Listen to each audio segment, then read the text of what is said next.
videoda sizlərlə amortizasiyadan azalan qalıq metodu haqqında danışacağıq. Gəlin başlayaq. Azalan qalıq metodu əsasən amortizasiyada aktivlərin dəyərinin zamanla azaldılmasını deməkdir və bu maliyyə hesablarında, investisiyalarda daha vacib rol oynayır. Yəni gələcəkdə hər hansı bir investisiya qoyulması üçün amortizasiya dəyərinin azalmasına mütləq diqqət edilməlidir. Və azalan qalıq metodu bu prosesi sistematik şəkildə həyata keçirilir və buna görə də Azərbaycanda ən çox amortizasiyada azalan qalıq metodundan istifadə edilməsi ilə tapılır. Sonra gəlir indi azalan qalıq metodunun üstünlüklərindən danışaq və əsas prinsiplərindən. Azalan qalıq metodu əsas prinsipi hər il aktivin qalıq dəyəri üzərində müəyyən faizlə amortizasiya hesablanmasıdır. Və həmin o faiz amortizasiyasını mütləq şəkildə bizə dövlət tərəfindən standart formada verilir. Yəni hər bir aktivin özünə görə amortizasiya faiz vardır, yəni hesablanması vardır. Və bu maliyyə planlaşdırması üçün də mühüm rol oynayır. Gəlin baxaq görək necə hesablanır və biz amortizasiya dərəcəsini hesablanmasını necə taparıq?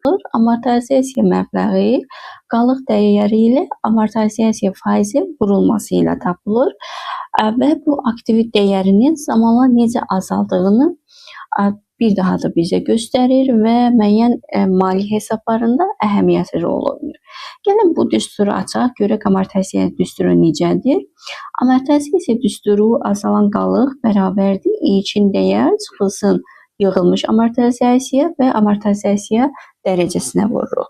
Deməli biz ilkin dəyərdən yığılmış amortizasiyasını çıxmalıyıq, daha sonra amortizasiya dərəcəsinə vurmalıyıq. Həmin o dərəcəni də qeyd etdiyim kimi dövlət tərəfindən bizə standart formada verilir.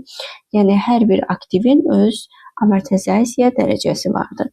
Məsələn, gəlin indi real nümunəyə baxaq. Təsəvvür edək ki, bizə illik dəyəri olan 10 minlik avadanlıq almışıq və bu avadanlığın istismar müddəti 5 ildir və amortizasiya dərəcəsi isə 40%-dir. Bu mütləq şəkildə biz hər il üçün amortizasiya hesablamalıyıq. Yəni biz 1 il hesabladıq, onunla da bitmir. Əgər bizə 5 il veribsə, istismar müddəti 5 il ərzində tapmalıyıq. Amma belə bir şey də var ki, azalan qalıq metodunda bizdə son qalığımız, yəni son balansımız 500 manata qədərdir. Bizə dövlət tərəfindən limit qoyulub ki, 500-ə qədər biz onu tapmalıyıq. İndi gəlin baxaq görək necə taparıq və bu düsturda yerinə qoymalıyıq. Avadanlığımızın dəyəri 10.000 AZN-dir. Deməli 10.000-i qoyuruq biz ilkin dəyərinə. Çıxır 0. Çünki yığılmış amortizasiya əvvəlki illərdə yoxdur. Birinci ildə onu 0 kimi qəbul edirik. Və vururuq neçə faiz bizə qəbul edib? Amortizasiya dərəcəsi 40%. Deməli vururuq 40%-ə. Və buradan tapırıq 4000. Deməli azalan qalıq metodu bizə verdiyi illik amortizasiyasını 4000. İlkin dəyərimiz 10.000 idi.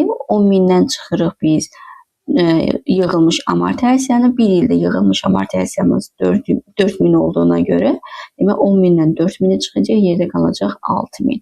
Bu da oldu bizim qalıq dəyərimiz.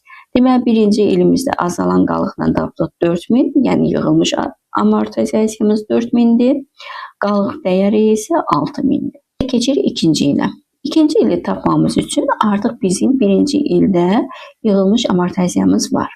Deməli nə edəcəyik? İlkin dəyərdən çıxacağıq birinci ildə tapdığımız yığılmış amortizasiyanı vuracaq faiz dərəcəsinə.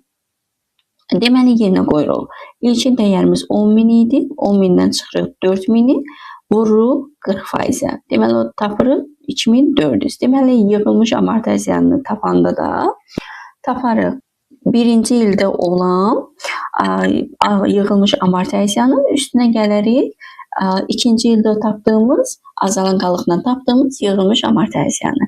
Yəni birinci ildə 4000 idi, üstünə 2400 gələrik və o da bizə verir 6400. Yaxşı, bəs qalıq dəyərini necə tapacaq? Qalıq dəyərini də yenə eyni metodla ilkin dəyərdən çıxırıq, yığılmış amortizasiyaları. Yəni burada artıq biz neçə ili hesablamışıqsa onu çıxmalıyıq. Yəni birinci ili çıxmalı deyilik. Deməli nə edəcəyik? Deməli qalıq dəyərindən, yəni ilkin dəyərdən 10.000-dən çıxmalıyıq. Yığılmış amortizasiyamız 2 il ərzində 6400-dür. O da taparıq deməli qalıq dəyərimiz 3600. Bu da oldu bizdə ikinci ildə olan 3600. Niyə biz bu il keçdikcə qalıq dəyərini hesablayırıq? Çünki qeyd etdiyim kimi mütləq şəkildə bizə maksimum hesablama verir 500 manat. Yəni 500 manata qədər biz hesablaya bilərik. Fərqi yoxdur, bizə 5 il versin, istismar müddəti istəyir 10 il versin. Əgər 500 bu qalıq dəyəri 500 olsaydı və yaxud 500-dən aşağı olsaydı, onu da biz dayandıracağıq. Üçüncü ili də eyni qayda ilə hesablayırıq azalan qalıq metodundan. Yəni ilkin dəyərdən çıxırıq biz yığılmış amortizasiyanı, yəni 6400-ü və vururuq onun dərəcəsinə, 40%-nə. Oradan da tapırıq 1440 azin və yığılmış amortizasiyanı tapanda da son 2 ilin yığılmış amortizasiyasının üstünə gəlirik. 3-cü il tapdığımız amortizasiyanın qiymətini. Yəni 6400 üstünə 1440 gəlir və tapırıq 7840. Yaxşı, bəs bu 7840-ı neynəcək? Yenə qalıq dəyərindən, yəni ilkin dəyərdən qalıq dəyərin tapılmasında istifadə edəcəyik. Yəni 10.000-dən çıxacaq 7840-ı və tapacaq 2160. Və oldu bu 3-cü il. Və 4-cü ildə də eyni qayda ilə hesablayırıq və sonda gəlirik qalıq dəyərini tapırıq. Yəni qalıq dəyərimiz burada azalan qalıqla tapdıq 864 azin.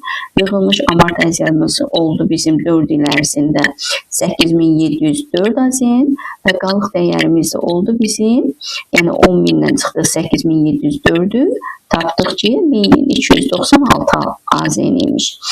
5-ci ildə də eyni qayda ilə getdi. Azalan qalığımız tapdıq 5-ci ildə 518 azin imiş. Ümumilikdə 5 il ərzində yığılmış amortizasiyamız bizim 9222 azin imiş və qalıq dəyərini də tapdıq ki 778 azin imiş. Deməli, gördük ki, artıq 10.000-ə yaxınlaşdı. Və bu şəkildə biz istifadə etməklə illik amortizasiyasını tapırıq və onu biz gələcəkdə vergi hesablamasında vergi xərc kimi göstərərək güzəştlər əldə edirik. Və üstünlüklər də odur ki, erkən illərdə daha çox amortizasiya imkanı təqdim edir.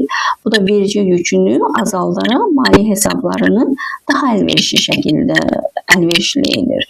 Bu məsələlər üçün də maliyyə planlanmasına vacib rol edir. Qeyd etdiyimiz kimi gələcəkdə investisiya edilməsində də bu faktora daha çox önəm verilir. Və azalan metodunun üstünlükləri ilə yanaşı məhdudiyyət xüsusiyyətləri də vardır ki, o məhdudiyyətləri də odur ki, illik amortizasiya dəyəri azalması gəlir və xərclərin uyğunsuzluğuna səbəb ola bilər və bu da real amortizasiyanın tam əks etdirməyə bilər. Daha uyğun olduğunu və istifadə qaydalarını müəyyən edilməsində çətinliklər yarada bilər.